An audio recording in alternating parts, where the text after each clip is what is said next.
കഴിഞ്ഞ ദിവസം ഒരു വാർത്ത കേട്ടു, റോബർട്ട് ബദ്ര ചിലർക്ക് വേണ്ടി നിൽക്കുന്നു.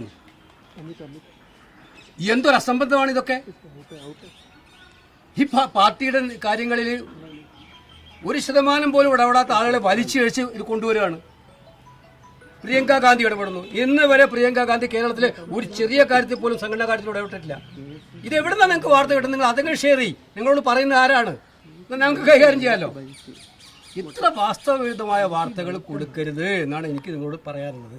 ഞങ്ങൾ മറ്റു പാർട്ടികളെ പോലെ നിങ്ങളെ അധിക്ഷേപിക്കുന്നവരല്ല. മറ്റു പാർട്ടികളെ പോലെ നിങ്ങളോട് കടക്ക് പുറത്തുനിന്നും ഞങ്ങൾ പറയാറില്ല. മാധ്യമങ്ങളോട് വളരെ ബഹുമാനമാണ്. പക്ഷേ ഇപ്പൊ നടക്കുന്ന മാധ്യമ വിചാരണ കോൺഗ്രസ് പാർട്ടിയിലെ ശരിയല്ല. മറ്റു പാർട്ടികളിലും പ്രസിഡന്റുമാർ വന്നിരുന്നു, അവിടെ മാറ്റം ഉണ്ടായിരുന്നു, ചർച്ചകളുണ്ടായിരുന്നു. നിങ്ങൾ അങ്ങനെയല്ല ഇത് കൈകാര്യം ചെയ്യും. ഞാൻ പറഞ്ഞല്ലോ, മാറ്റം ഉണ്ടാവുമെന്ന് പറയണമെങ്കിൽ ഉണ്ടെങ്കിൽ അപ്പൊ പറയുന്നേ. മാറ്റം ഉണ്ടെങ്കിൽ പറയും. ഇപ്പം ഇതുവരെ പറഞ്ഞിട്ടില്ലല്ലോ ഞങ്ങളൊന്നും. ഞങ്ങൾ ആലോചിക്കാത്ത കാര്യങ്ങളെ കുറിച്ച് പിന്നെ എന്തൊക്കെയാ പറയുന്നത്? കോൺഗ്രസ് പ്രസിഡന്റും രാഹുൽ ഗാന്ധിയും കണ്ടതിനെ കുറിച്ചിട്ട് എന്തൊക്കെയാ ചർച്ചകൾ പറയുന്നത്? നേതാക്കന്മാർ കാണുമ്പോൾ ചർച്ച ചെയ്യൂലേ? ഞങ്ങളെ നേതാക്കന്മാർ അങ്ങോട്ടും ഇങ്ങോട്ടും കാണുന്നത് എന്തോ ഈ കാര്യത്തിന് വേണ്ടി മാത്രമാണോ? അപ്പം നിങ്ങൾ ദയവ് ചെയ്ത് കോൺഗ്രസ് പാർട്ടിയുടെ കാര്യങ്ങളിൽ തീരുമാനമെടുക്കാനുള്ള അവകാശം പാർട്ടിക്ക് തരിക. ലീഡർഷിപ്പ് ഉണ്ട്. വളരെ വ്യക്തമായിട്ടുള്ള തീരുമാനം എടുക്കേണ്ട സമയത്ത് എടുക്കേണ്ട തീരുമാനങ്ങൾ എടുക്കാൻ അറിയാം ഞങ്ങൾക്ക്. അത്തരം ചർച്ചകൾ നടക്കുന്നില്ല എന്ന് തന്നെ പറയാം. നിങ്ങൾ എങ്ങനെ വേണമെങ്കിലും പറഞ്ഞു അക്കാര്യത്തിലേക്ക്. ഞാൻ പറഞ്ഞതല്ലോ നിങ്ങൾ പറയാൻ വേണ്ടി പോകുന്നത്.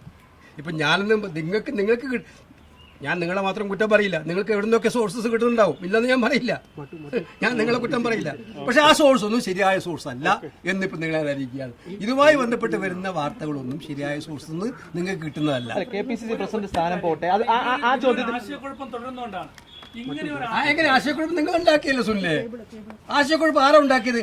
കോൺഗ്രസ് പ്രസിഡന്റിനെയും രാഹുൽ ഗാന്ധിയെയും K. സുധാകരൻ കണ്ടുപോയപ്പോൾ തുടങ്ങി മാറ്റാൻ പോകുന്നു. നിങ്ങൾ അറിഞ്ഞോ അവിടെ എന്താ ചർച്ച എന്താണെന്ന് അറിഞ്ഞോ? ആ ചർച്ച അറിയാതെ നിങ്ങൾ തന്നെ ആശയക്കുഴപ്പമുണ്ടാക്കും. ഞങ്ങളുടെ പാർട്ടിയിൽ മാത്രമേ നിങ്ങൾക്ക് ആശയക്കുഴപ്പമുണ്ടാക്കാൻ പറ്റുള്ളൂ. ഞങ്ങൾ പാവങ്ങളൊന്നും പറയില്ലല്ലോ മാധ്യമങ്ങളോട്. എന്തും പറയാലോ ഞങ്ങളെ കുറിച്ച്. ഞാനതാ ചോദിച്ചത്.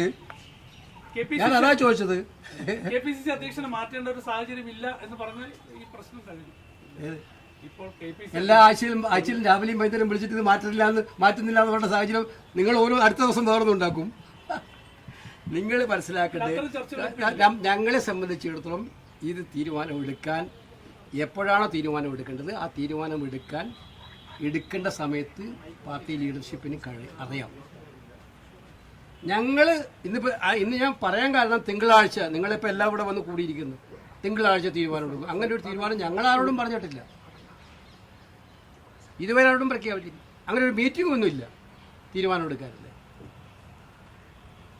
ഇതല്ല, പാർട്ടിയെ വലിച്ചിഴക്കാൻ വേണ്ടിയുള്ള ചർച്ചകൾ ഇങ്ങനെ നടത്തിക്കൊണ്ടിരിക്കുകയാണ്. നിർഭാഗ്യകരമാണത്. എനിക്ക് മാധ്യമങ്ങളോട് പറയാനുള്ളത്, ഞങ്ങൾക്ക് അതിനുള്ള ഒരു സ്പേസ് തരണം. ഞങ്ങളുടെ പാർട്ടി ലീഡർഷിപ്പിൻ്റെ കാര്യങ്ങൾ ചർച്ച നടത്താനോ തീരുമാനിക്കാനോ ഉണ്ടെങ്കിൽ അത് ഞങ്ങളുടെ സ്പേസാണ്. ഈ K. സുധാകരൻ കഴിഞ്ഞ ദിവസം പറഞ്ഞിരുന്നു അങ്ങനെ എന്തെങ്കിലും ഒരു തീരുമാനം ഉണ്ടെങ്കിൽ തന്നെ ഹൈക്കമാൻഡ്. ഞാൻ സുധാകരൻ പറഞ്ഞതിന് മറുപടി പറയാനല്ല ഇപ്പം നിങ്ങളെ കണ്ടത്. നിങ്ങൾക്കിപ്പോൾ എന്നിൽ നിന്ന് കിട്ടേണ്ട വാർത്ത KPCC ഇന്ന് മാറുമെന്നല്ലേ നിങ്ങൾക്ക് മാറ്റേണ്ടത്. അത് ഞാൻ പറഞ്ഞു കഴിഞ്ഞു. All right, thank U.